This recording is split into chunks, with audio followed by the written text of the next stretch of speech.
Think about it. I'm giving myself to a piece of man that didn't take me out in 6 months.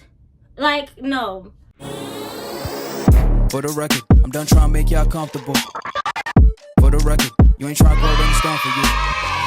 For the record, lab on me going audible. What's up, Ice Gang? I'm Cheyenne. I'm back with another video. Period. Alright, we about to hop straight into the video. I have a story to tell y'all, okay?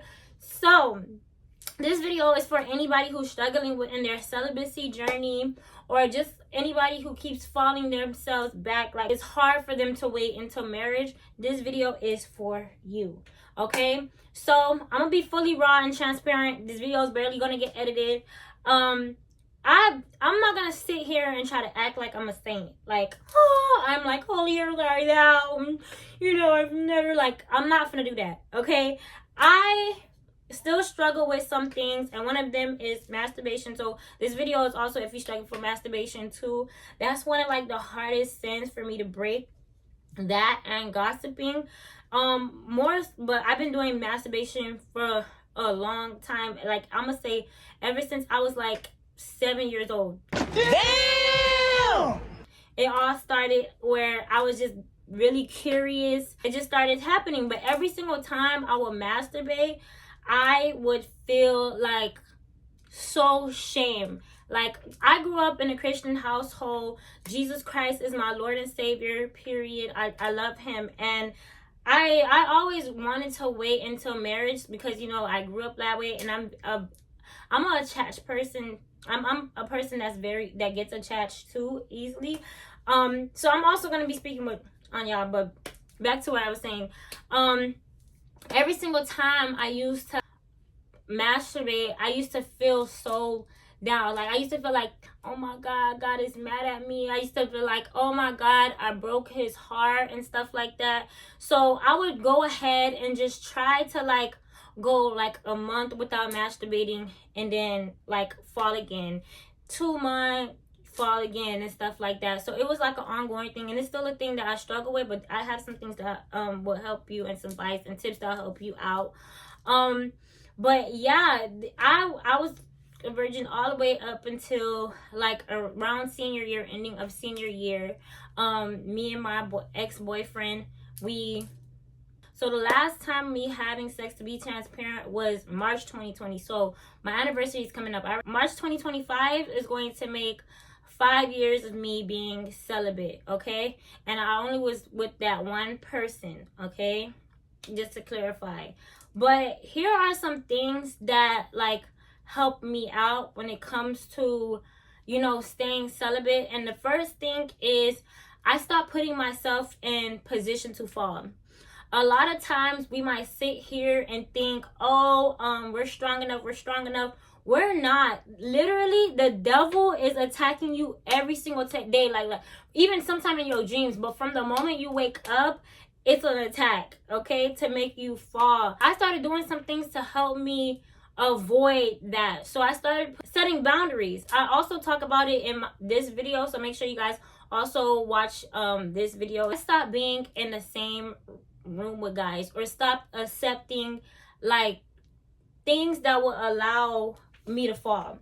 So a lot of times too, I see this thing where girls be getting flown out and they feel like, oh yeah, he's just gonna fly me out, we just gonna chill. You getting flown out and not thinking you about to have sex is crazy. He's spending all this money on you, and for you to not think that you like, it's kind of crazy. So you want to be able to like not put yourself in that position. Also, when it comes to like being in the same room as somebody, oh my God, that's something that my friend Samantha did when she ended up waiting until marriage, and she did that with her husband. Instead of staying in the same room, he'll sleep, like if they were to do sleepovers, he'll sleep in the living room and she'll sleep on the bed, so that, you know, they won't cuddle. And trust me, I'm a cuddler. Or another boundary that I set was, you know, stop having that late night talks on the phone, because everything that happens at night, like I'm telling you, I'll tell you, before you know, like, I stopped my late night calls at 10:30. And for the ones that have a problem with masturbating, a boundary that I started doing was like going out more, okay? In the Bible, it says flee from temptation. So one of my things, I know for a fact, when I'm in my room by myself, I just be tempted to touch. Like, in order for me to not do that, when it comes to doing paperwork and all the other things, I just do it at a Starbucks where there's people around. Or I ain't gonna lie, I still be masturbating in Starbucks. I mean, in like the parking lot, but it's still harder to do that, because if I'm in my car and people see me, I mean, my tint is dark, but if someone was to see me, it's a lot more hard to get caught that way. But that's something that I still do, okay? I just go ahead and take myself to Panera Bread or somewhere outside where there's people, so I could do work instead of doing work inside my room, because I'm gonna be tempted to do what I gotta do, you know? So that's something that helps me. The second thing, you have to have the mindset shift that if you do it, you are setting yourself back in life, okay? God has a husband for you. God has businesses that you want you to run, and God has a whole bunch of different things that he has for you, but you are setting yourself back because you keep going back to that same sin. I don't know y'all, but I know about me, sometimes too, whenever after I finish masturbate, I could have a whole to-do list, but it's like I get sleepy, so it's like I don't even want to do it no more.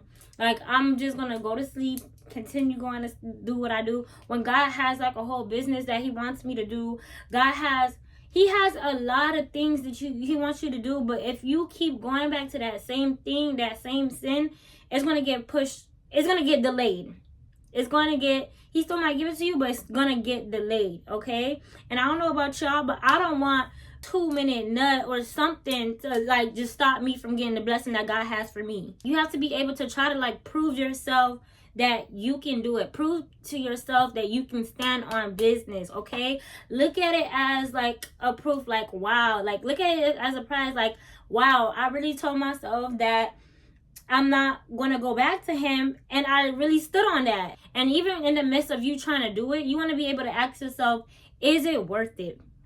Is it really worth it? And it also hurts less when you didn't give him all of you, okay? So for me, I recently walked away from a situation where we was talking for a good minute, and I felt, I'm proud of myself because I did not sleep with this person. We was talking for a good 4 months. I know that's not really a long time, but, and don't get me wrong, I'm still healing what, you know, hurted me and things of that sort, but I felt victory at the end because he didn't get all of me. He didn't get nothing. He didn't get all of me. And I know for a fact, if I were to do with him, if I were to have sex with him, I would have been 10 times like disrupted, because I'm also the type of person, even growing up, I knew that I didn't like, I'm being celibate for God, but I'm also being celibate for me, because if I go ahead and give my whole body to this person, I'll be stuck like glue. Like, I'm like, you my man. Like, no matter what, like, you my man. We go together. So I can't just do that. I can't just like have sex and then act like it's like nothing, like, oh, I don't give a fudge about it. Like, no, I'm not that type of person.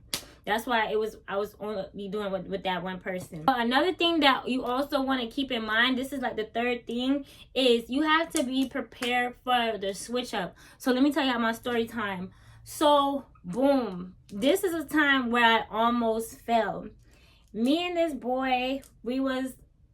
man, we was like talking and things of that sort, and we was like getting to know each other. So it was one time I went to his house. Again, this was before I started setting boundaries So I'm at his house, we just chilling. Next thing you know, we in the room, we kissing, he going down or whatever, and he wants to eat me out. Here's where they get you at.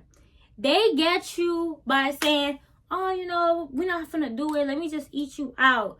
You have to literally, like, that's what I'm also saying when it comes to like putting yourself in position, because sometimes, you know, we might think, oh, like, he's just gonna eat me out, like we're not doing the full throttle. But when God talks about immorality, he's talking about oral sex, all the things, okay? So for me, I know I'm the type of person, like, I'm more so of a giver. So if he's going down and he's eating me out down there, what the heck you think he's going to expect? He's going to expect something back. So for me to not put myself in that situation, I told him no. Like, he kept trying, and after I said like no, when he got close to there, when I tell you, his whole facial expression was just like, all right, you ready to go? I said, wow. Are you serious right now? Like, it really showed me how guys switch up on you. Like, that's like it. Like, they switch up on you when you have a kid by them. They switch up on you. Even I didn't even write this down, but a lot of the times, the first 3 months is when the mask falls. That's why I highly recommend. And a lot of females don't know this because they stay longer. Every female has a tolerance level. Whether you've been getting your butt beat for a long time, whether you've been getting cheated on, whether you been dealing with cheap guys and stuff like that, every female has a tolerance level where they're gonna take it, and when they have that time, that peak where they say enough is enough and I'm never going back. Every female have that. I forgot what was the point I was making, but yeah, like, oh, I was going back to it.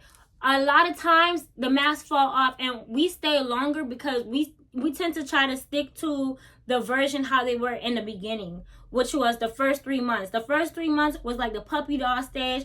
Oh, I remember he used to get me flowers every week. I remember he used to take me out on dates and all whatever to try to court me and stuff like that.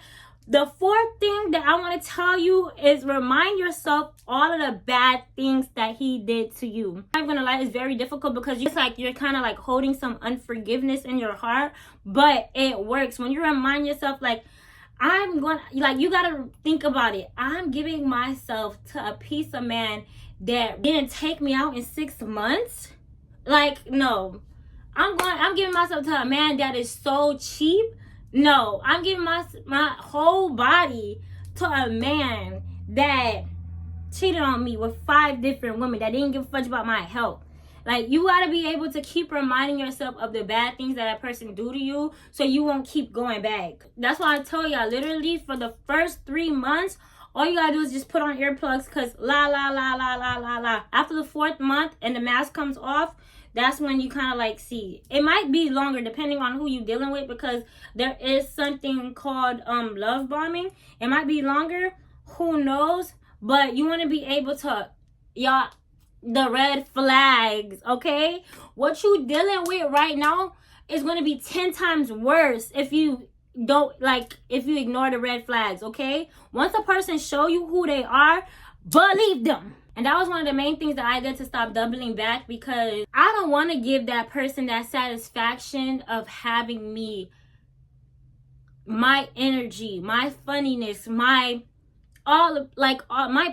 great punani for something so little. A lot of times too, this is what girls do. They tend to think that, oh, if I give it to him, he's gonna like me more. But really, it's the total opposite. If you give it to him, he's going to disrespect you even more. Cause in his head, oh, I cheated on her. I had a baby on her. I was mad cheap with her. All I bought was 4-piece nuggets for her, and like, she's still gonna take me back. She gonna be my ride or die girl for real. You don't want to have that name to you at all. Guys really want something to chase. They want what they can't have. And a good example is Serena and Cordell. I like to bring them up because for them it took time and they wasn't really doing all that sexual stuff in the beginning. Serena just kept exploring and, you know, like, just seeing different people, who they are, who they truly are, before she went with Cordell and said, like, okay, this is the one. And I just love how she did it. And she didn't have to compromise her boundaries, her nothing for him. When they want you, okay? And they're gonna show you it. And I'm not gonna lie, I try to, like, not have sex when I was with my my one partner or whatever. I used to try to, you know, convince him, oh, let's like not do it or whatever. I want to wait until marriage. That's why it's very important to be equally yoked. When you have, in the Bible, that's what it talks about. You have to be equally yoked, because one person will cause you to fall. And like, who you choose to love is like one of the biggest decisions you will ever make in your life.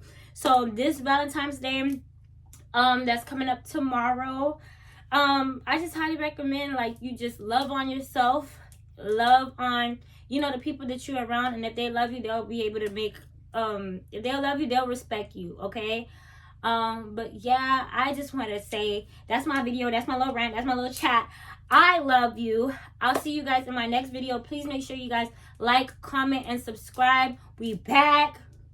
I'll see y'all in my next video. Bye.